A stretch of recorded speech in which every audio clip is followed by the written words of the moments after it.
You hear me okay, Nikki? Yes, I can. Great. I just want to say thank you for the opportunity to address the board this evening. My name is Josh Beers. I have the privilege of being a parent of two of the students at Manheim Township, Moses Beers, who is a senior, and Zofia Beers, who is a freshman.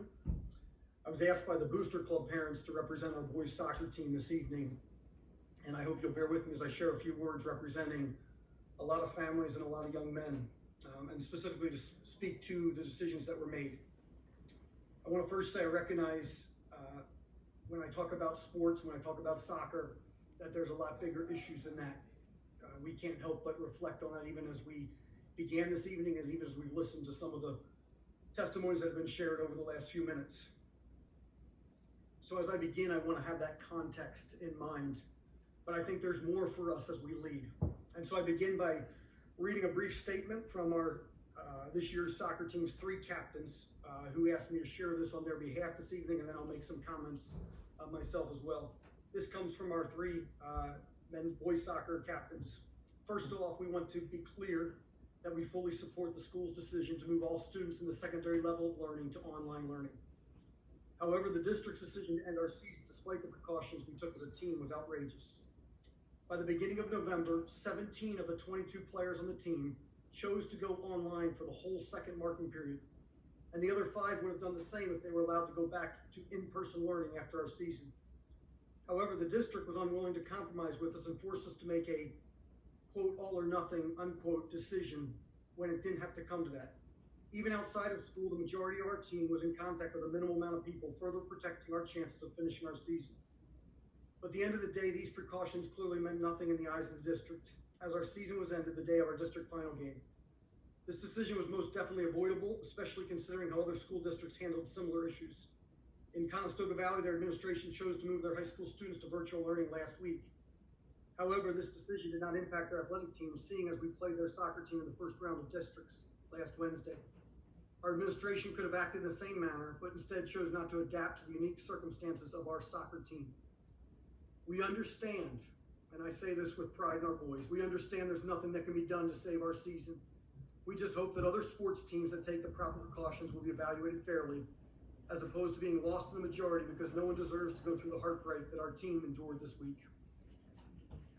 I'd like to begin my comments by saying I respectfully but heartily disagree with your comments a few minutes ago, Mr. Grosh. You did not put students first, you put policy first. You spoke of the importance of staying face-to-face for your daughter and continuing to fill our indoor school, and I heartily agree with you. But you lauded the canceling of an outdoor soccer game. I'm floored as I listened to the conversation tonight about fluidity and flexibility and adapting, that we could handle the decision the way we did. So as I build on my comments, I want to say that it takes an incredible amount of courage to lean into these challenges.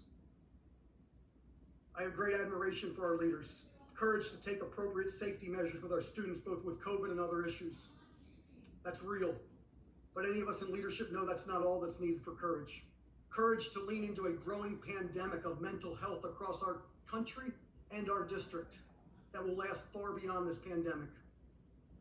Courage to put students first, not in word, but in action. Courage to play a soccer game on Tuesday night and let the boys close a district chapter, win or lose, that represented little to no risk to a group of young men who had already chosen to go red weeks ago. Perhaps this courage is even needed to say as a school, we were wrong. I want the board to know that teachers have risen to the occasion. Many have opened class since Tuesday with heartfelt care for our boys and touched them deeply. They genuinely care and hurt with our boys, and for that I say thank you. My desired response this evening is twofold. One, as much as possible, I'd love our district to fight like crazy to keep this from happening again to any of our teams if other sports are able to compete this year.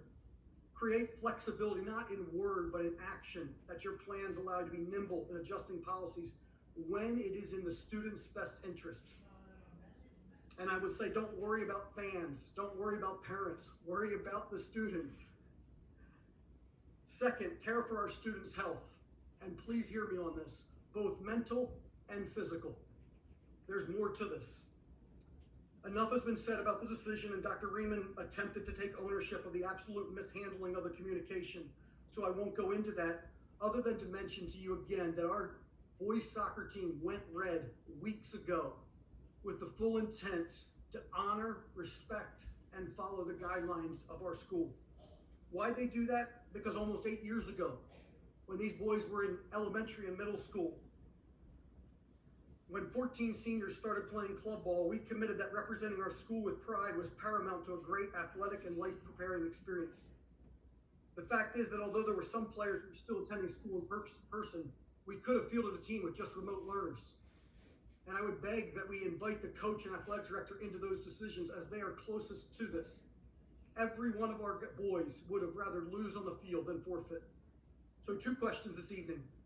Number 1, how is canceling a game on Tuesday afternoon in the best interest of the health and safety of our kids?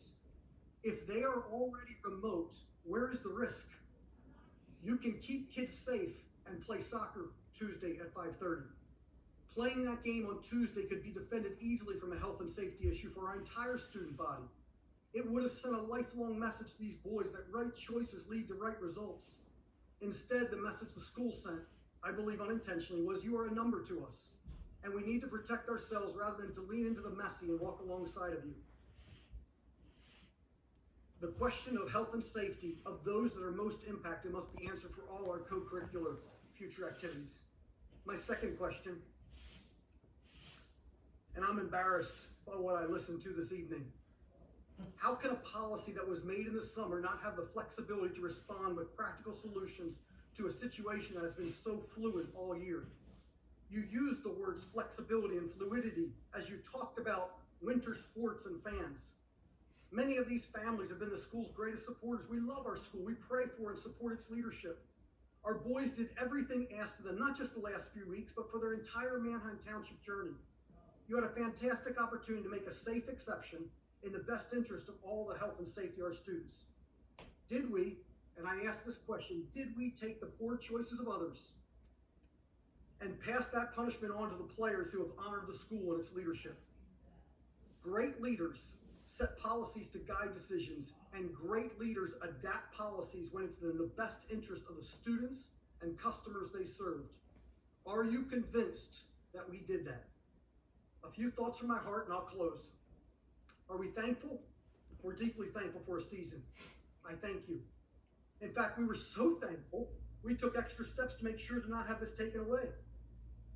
We know that the school graciously allowed student athletes to go online. For most of our players, and I believe for their mental health and their overall life development, they chose separating from friends to represent their school, Manheim Township, to represent your school, our school. They sacrificed for each other. Their response given this week expressed the district's response to those sacrifices. Please hear me as I wrap up. Your decisions don't affect 20 families. This has sent a ripple through dozens and dozens of families because of the respect these young men have across all levels of Manheim Township soccer and multiple soccer clubs in our community. Not because of their ability. In fact, better players are coming up behind them and we're thrilled about that. Coach Baker challenged them to leave a legacy that went well beyond soccer, and they embraced that with you as a school in every way. Finally, the words "I was wrong" is a powerful phrase that we don't often hear from leaders. It's been shameful for me to watch the political landscape of the arrogance and narcissism that we've seen evidenced. It doesn't always change the outcome, but it sure does help our students grow, and they're starving for that kind of leadership. Because leaders worth imitating are hard to find. Demands transparency and vulnerability, a willingness to risk with a heart that puts students first in actions.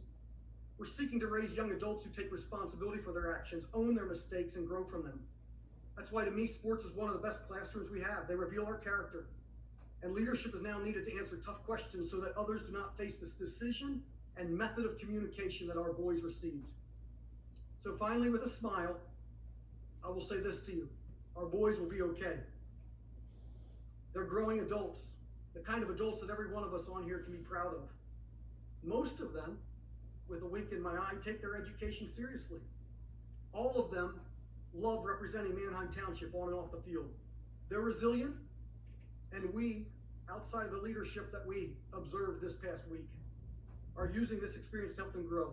To the coaches, our athletic director, multiple teachers, I applaud the true empathy that lives out our mission to nurture and challenge for success. My only ask is that our district own this, grow from it, and seek to more intentionally live out our shared mission the next time a judgment decision like this presents itself. Thank you for both hearing my words and attempting to hear my heart as I speak for an amazing group of families who love this school. Thank you, Mr. Beers. Thanks for joining us. Yeah.